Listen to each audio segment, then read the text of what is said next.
Majid Jain foundation school and কলেজের online ক্লাসে স্বাগত। প্রিয় শিক্ষার্থীরা, আমি মোহাম্মদ সুজন হোসেন, সহকারী প্রভাষক সমাজবিজ্ঞান, Majid Jain foundation school and college. আজকে দশম শ্রেণী বাংলাদেশ ও বিশ্ব পরিচয়ের ষষ্ঠ অধ্যায় নিয়ে কথা বলবো। দেখেন, আমাদের ষষ্ঠ অধ্যায়ের নাম হচ্ছে রাষ্ট্র, নাগরিকতা ও আইন। ষষ্ঠ অধ্যায়ের উপর এটা হচ্ছে আমাদের দ্বিতীয় ক্লাস। আমরা প্রথম ক্লাসে রাষ্ট্র সম্পর্কে আলোচনা করেছি, অর্থাৎ তোমাদের ষষ্ঠ অধ্যায়ে তিনটা টপিক নিয়ে আলোচনা করা হয়েছে: রাষ্ট্র সম্পর্কিত, নাগরিকতা এবং আইন সম্পর্কিত। এই তিনটা টপিক নিয়ে আলোচনা করা হয়েছে এবং আমি প্রথমেই বলেছিলাম যে এই ষষ্ঠ অধ্যায়ের তিনটা টপিকের উপরেই তোমাদের সৃজনশীল প্রশ্ন হয়, যেটা তোমরা ইতিপূর্বে দেখেছো বা জানো। এবং আজকে যেহেতু আমরা প্রথম ক্লাসে রাষ্ট্র নিয়ে কথা বলেছি, আজকে আমরা কথা বলবো হচ্ছে নাগরিকতা নিয়ে।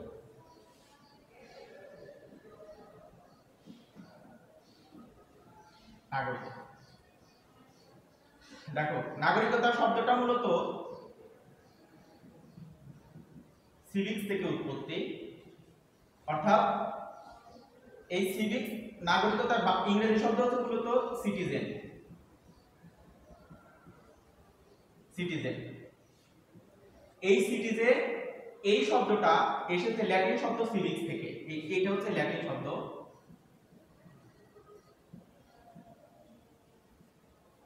অর্থাৎ আমরা নাগরিকতার ইংরেজি শব্দ বলতেছি হচ্ছে সিটিজেন। এই সিটিজেন এই শব্দটা এসেছে ল্যাটিন শব্দ সিভিক্স থেকে। এই সিভিক্স অর্থাৎ নাগরিক বা নগর। দেখো, এই নাগরিকতার সাথে যে শব্দের মিল সেটা হচ্ছে নগর। অর্থাৎ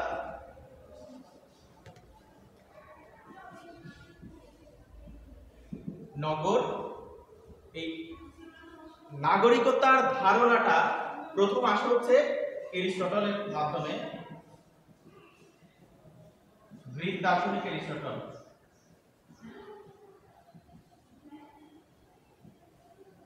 গ্রিক ফিলোসোফার এরিস্টটল তার দ্য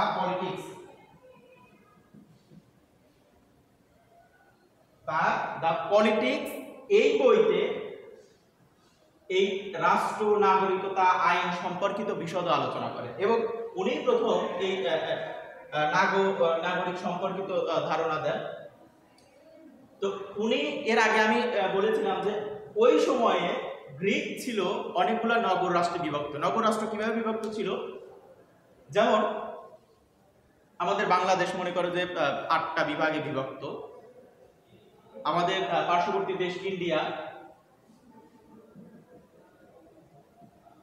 মনে করো যে 31টা প্রদেশে বিভক্ত। ইউএসএ মনে করো যে 50টা প্রদেশে বিভক্ত।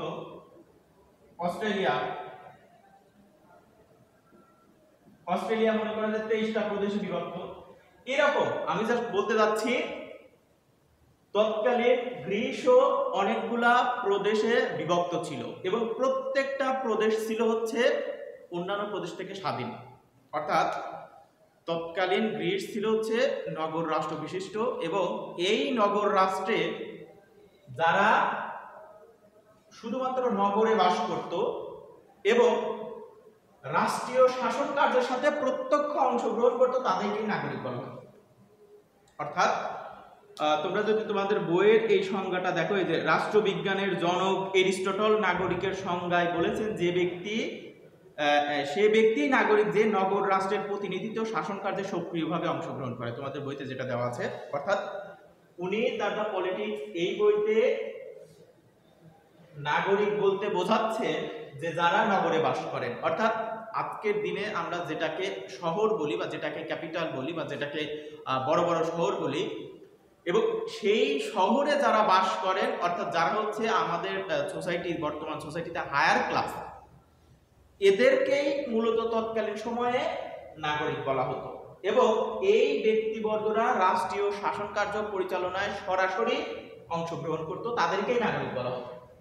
এটা ছিল এরিস্টটলের দ্য পলিটিক্স এই বই। তৎকালীন এরিস্টটলের জন্ম মনে করা যায় খ্রিস্টপূর্ব 400 অব্দে, বিসি 400। খ্রিস্টপূর্ব যদি 400 অব্দে হয়, তাহলে আজকে হচ্ছে 2021, অর্থাৎ 2000 এবং প্রায় 2500 বছর আগের কথা।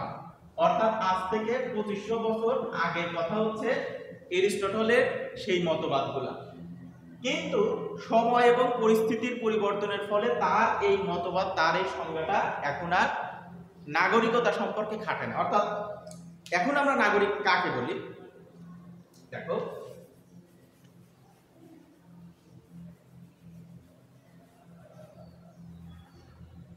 এখন আমরা নাগরিক বলি, এখানে তোমাদের আরেকজন রাষ্ট্রবিজ্ঞানের সংজ্ঞা দেওয়া আছে, রাষ্ট্রবিজ্ঞানী হ্যারোল্ড জে লাস্কি, অর্থাৎ উনি হচ্ছে ব্রিটিশ, আচ্ছা ওনার নামটা হচ্ছে হ্যারোল্ড জোসেফ লাস্কি, যেটাকে বলা হচ্ছে হ্যারোল্ড জে লাস্কি। ওনার পুরো নাম হচ্ছে হ্যারোল্ড জোসেফ লাস্কি। উনি হচ্ছে একজন ব্রিটিশ, মূলত ব্রিটিশ ইকোনমিস্ট,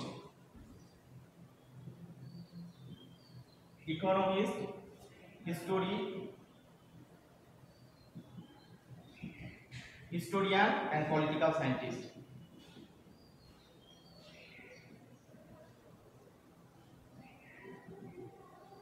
পলিটিক্যাল সায়েন্টিস্ট যেটা লক্ষ্য করো,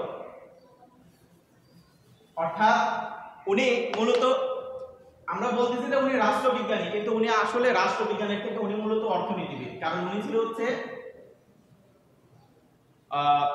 মূলত অর্থনীতির প্রফেসর ছিল, অর্থাৎ ইকোনমিক্স এর অধ্যাপক ছিলেন হচ্ছে হ্যারোল্ড জে লাস্কি, এবং একই সাথে ব্রিটিশ লেবার পার্টি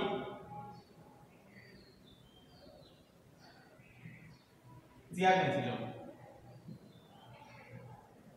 1945 সালে, 1945-46। অর্থাৎ তোমাদের বইতে যদিও লেখা আছে যে রাষ্ট্রবিজ্ঞানী হ্যারোল্ড জে লাস্কি, কিন্তু আসলে উনি যতটুকু রাষ্ট্রবিজ্ঞানী ছিল তার থেকে বড় কথা উনি হচ্ছে একজন অর্থনীতিবিদ ছিল, কারণ উনি মূলত অর্থনীতির অধ্যাপক ছিল। পাশাপাশি উনি হিস্টোরি সম্পর্কে ধারণা রাখতো এবং পলিটিক্যাল সায়েন্টিস্টও আমরা বলতে পারি, যেহেতু উনি রাষ্ট্রবিজ্ঞানের উপর অসংখ্য তার বই লেখা রয়েছে রাষ্ট্রবিজ্ঞানের উপর। এবং উনি ছিল হচ্ছে কি বলে যুক্তরাজ্যের ব্রিটিশ লেবার পার্টি নামে যেই সংগঠন রয়েছে সেই সংগঠনের চেয়ারম্যান 1945-46 সালের দিকে। উনি তার liberty in the modern state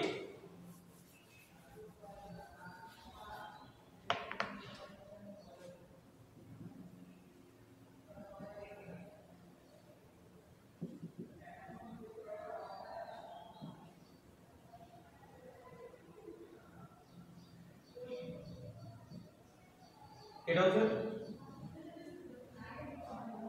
1925 সালে লেখা। অর্থাৎ উনি, আমরা বলতেছি হ্যারোল্ড জে লাস্কি, তার liberty in the modern state এই বইতে, যেটা লেখা 1925 সালে, এই বইতে রাষ্ট্রবিজ্ঞানের নাগরিকতার যে সংজ্ঞাটা দিয়েছেন সেই সংজ্ঞাটাই তোমাদের বইতে দেওয়া আছে, যে ব্যক্তি রাষ্ট্রের সুযোগ সুবিধা গ্রহণ করে এবং রাষ্ট্রের প্রতি অনুগত স্বীকার করে তাকেই নাগরিক বলা হয়। তোমাদের বইতে খুব সহজভাবে যে সংজ্ঞাটা দেওয়া রয়েছে সেই সংজ্ঞাটা হ্যারোল্ড জে লাস্কি, যিনি ব্রিটিশ অর্থনীতিবিদ, ইতিহাসবিদ এবং রাষ্ট্রবিজ্ঞানী, উনি মূলত ছিল ব্রিটিশ লেবার পার্টির চেয়ারম্যান এবং কি বলে হচ্ছে অর্থনীতির একজন অধ্যাপক। উনি 1925 সালে liberty in the modern state এই বইতে নাগরিকতার যে সংজ্ঞাটা দেয় সেই সংজ্ঞাটা হচ্ছে তোমাদের বইতে দেওয়া আছে। সংজ্ঞাটা কি? যে নাগরিক হচ্ছে যারা রাষ্ট্রের সুযোগ সুবিধা ভোগ করে এবং রাষ্ট্রের প্রতি অনুগত থাকে। অর্থাৎ তারা রাষ্ট্রের সুযোগ সুবিধা ভোগ করে, প্রত্যুত্তরে তারা রাষ্ট্রের প্রতি অনুগত থাকে, তারাই হচ্ছে নাগরিক। তাহলে আমরা এরিস্টটলের যে সংজ্ঞাটা দেখছিলাম সেই সংজ্ঞা থেকে কিন্তু এই সংজ্ঞাটা অনেকটা আলাদা টাইপের হচ্ছে। অর্থাৎ আমরা সেখানে দেখছিলাম যে যারা নগরে বাস করে তারাই নাগরিক, আর এখানে বলা হচ্ছে যারা রাষ্ট্রের সুযোগ সুবিধা ভোগ করে এবং রাষ্ট্রের প্রতি অনুগত থাকে, অর্থাৎ যারা রাষ্ট্রের প্রতি অনুগত থাকে, রাষ্ট্রীয় বিধিবিধান মেনে চলে, আইন কানুন মেনে চলে, তারাই হচ্ছে নাগরিক। সেই হিসেবে বাংলাদেশের আমরা সবাই মূলত বাংলাদেশের বিধিবিধান মেনে চলি, পাশাপাশি রাষ্ট্রের অনুগত্য মেনে চলি এবং রাষ্ট্রীয় সুযোগ সুবিধা আমরা ভোগ করি। সেই হিসেবে আমরা সবাই নাগরিক। বর্তমান সময়ে যেটাকে বলা হচ্ছে মডার্ন স্টেট, এই বইয়ের বা এই চিন্তাধারার ধারণা হচ্ছে হ্যারল্ড জে লাস্কি নাগরিকতা সম্পর্কে যেটা দিয়েছেন। এরপরে আরেকজন রাষ্ট্রবিজ্ঞানীর যে সংজ্ঞা দেওয়া আছে অধ্যাপক গেটেল।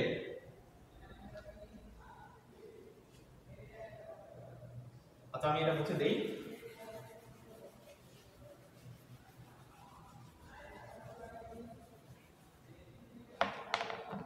আচ্ছা তোমাদের বইতে নাম দেওয়া আছে অধ্যাপক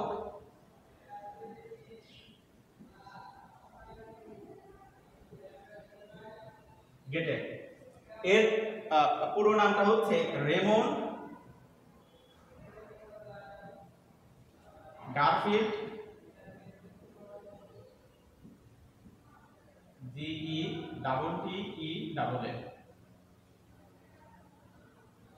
হ্যাঁ, রেমন গারফিল্ড গেটেল।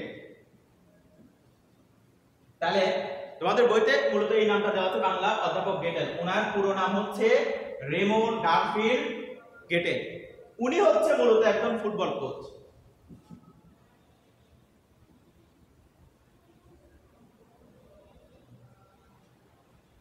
উনি ছিল একজন ফুটবল কোচ, অর্থাৎ আমেরিকান ট্রিনিটি কলেজ, এটা হচ্ছে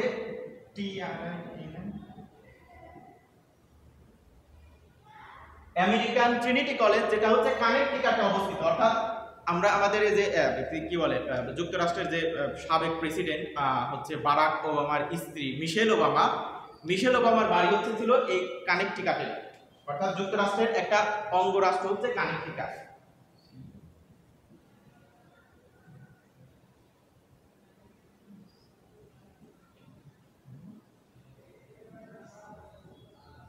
কানেকটিকাট অর্থাৎ এটা কানেকটিকাট ইউএসএ। অর্থাৎ উনি হচ্ছে মূলত ট্রিনিটি কলেজ কানেকটিকাট ইউএসএ, যেটা এই কলেজের ফুটবল দলের কোচ ছিল হচ্ছে রেমন গারফিল্ড গেটেল। একই সাথে উনি হচ্ছে একজন পলিটিক্যাল সায়েন্টিস্ট, রাষ্ট্রবিজ্ঞানী।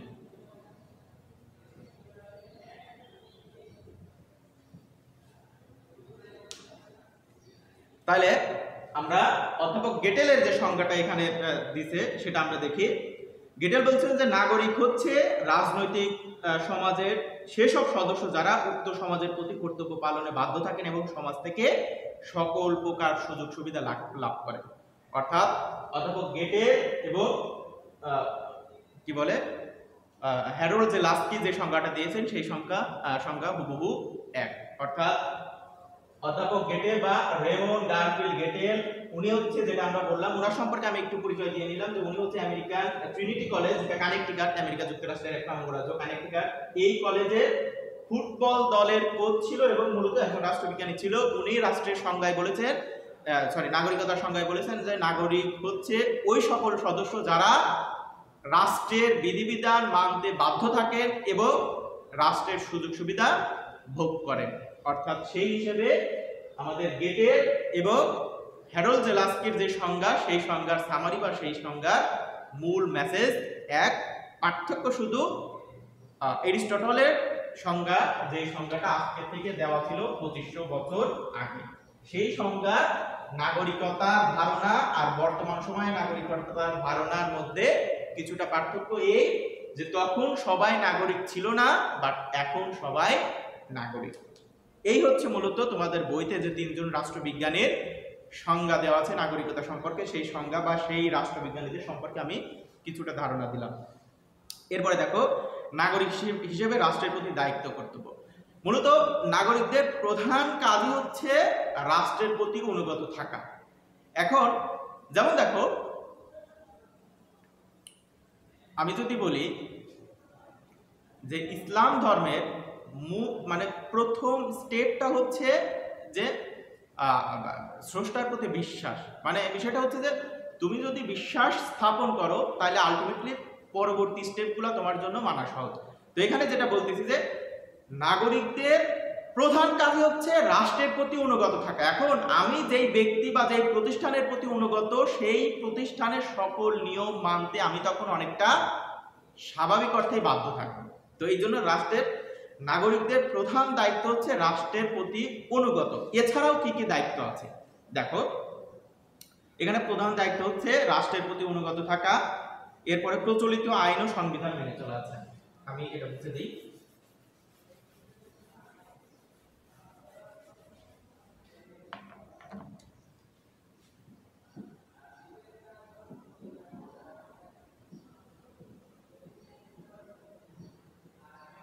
দায়িত্ব কর্তব্য, আচ্ছা অনুগত,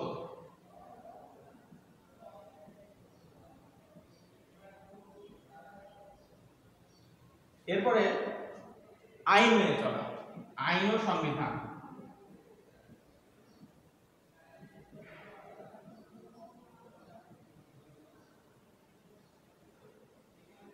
আইন ও সংবিধান মেনে চলা। এরপরে 3 নাম্বার যেটা রয়েছে ভোট প্রদান করা।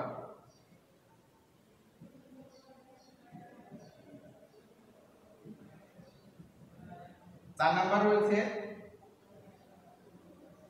কর ও খাজনা প্রদান।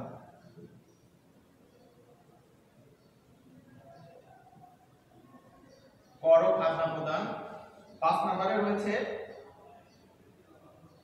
রাষ্ট্রের কর্তৃত্ব দায়িত্ব, অর্থাৎ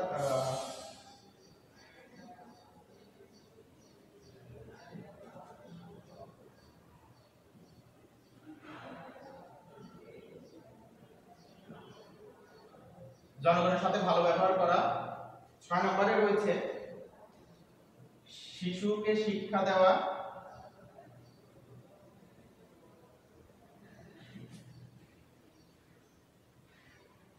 শিক্ষা প্রদান। এরপরে 7 নম্বরে রয়েছে দেশপ্রেম।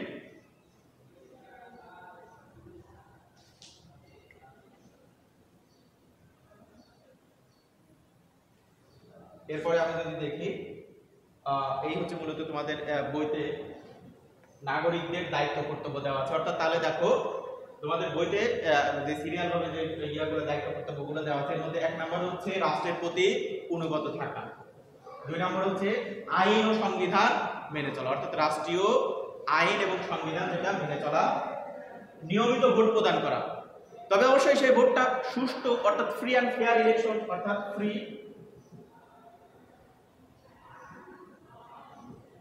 অ্যান্ড ফেয়ার অর্থাৎ সুষ্ঠু পন্থায় ভোট প্রদান করা নাগরিকের দায়িত্ব কর্তব্য। এরপরে কর ও খাজনা প্রদান করা নাগরিকের দায়িত্ব কর্তব্য। জনগণের সাথে ভালো ব্যবহার করা নাগরিকের দায়িত্ব কর্তব্যের মধ্যে পড়ে। সন্তানকে শিক্ষা প্রদান এবং দেশপ্রেম, এইগুলো হচ্ছে মূলত একজন আদর্শ নাগরিকের দায়িত্ব কর্তব্য। অর্থাৎ নাগরিক হিসেবে আমরা নিজেদেরকে যদি সুনাগরিক বলে, দেখো এই নাগরিকতার সাথে আবার ইদানিং একটা শব্দ যোগ হয়েছে সুনাগরিক। সুনাগরিক, প্রথম কথা হচ্ছে যে সকল সুনাগরিকই কিন্তু এক অর্থে নাগরিক, কিন্তু সকল নাগরিক সুনাগরিক নয়। সুনাগরিক হচ্ছে তারাই যারা এই সকল কাজ সঠিকভাবে পালন করেন, আর নাগরিক হচ্ছে তারাই অর্থাৎ যারা রাষ্ট্রের প্রতি অনুগত থাকেন এবং রাষ্ট্রের সুযোগ সুবিধা ভোগ করেন। পাশাপাশি এই সকল বিষয় যখন একজন ব্যক্তির মধ্যে লক্ষণীয় থাকে অথবা লক্ষ্য করা যায়, তখনই আমরা তাকে সুনাগরিক বলি। অর্থাৎ সুনাগরিক হচ্ছে রাষ্ট্রীয় সকল বিধিবিধান যখন মেনে চলে রাষ্ট্রের প্রতি অনুগত স্বীকার করে, অর্থাৎ সে শুধু মুখে নয় তার কাজ দ্বারা রাষ্ট্রের প্রতি সে অনুগত এটা প্রমাণ করে, তখন সেটা তাকে আমরা মূলত সুনাগরিক বলি। কিন্তু যদি আমাদের এখানে সুনাগরিকের অংশটা নেই, আমরা শুধু নাগরিকতা নিয়েই পড়তেছি, তো সেই হিসেবে আমরা বললাম নাগরিকের দায়িত্ব কর্তব্যের মধ্যে আমরা যে স্টেপগুলো দেখলাম, এই স্টেপগুলাই তোমরা যখন লিখবা তখন অবশ্যই এর সাথে আরেকটু শব্দ বা বাক্য সংযোজন বিযোজন করে তোমরা নাগরিকের দায়িত্ব কর্তব্য অংশটা শেষ করবা। এই হচ্ছে তোমাদের বইতে আজকে নাগরিকতা সম্পর্কিত যে আলোচনাটা করলাম, এই আলোচনাটা এভাবে ছিল। এর বাইরেও নাগরিকতা সম্পর্কে আরো অনেক বিষয় বলা যায়, কিন্তু তোমাদের বইতে হয়তো সেই বিষয়গুলো এখনো সংযোজিত হয়নি বা সংযোজন করেনি, যার কারণে আমি বাইরের অংশগুলো নাগরিকের দায়িত্ব কর্তব্যের যে বাইরের যে অ্যাক্টিভিটিসগুলো রয়েছে সেগুলো আপাতত স্কিপ করলাম, বাদ রাখলাম। তো এই ছিল আজকের ক্লাস। তোমাদের সবার জন্য শুভকামনা, ভালো থাকো সবাই।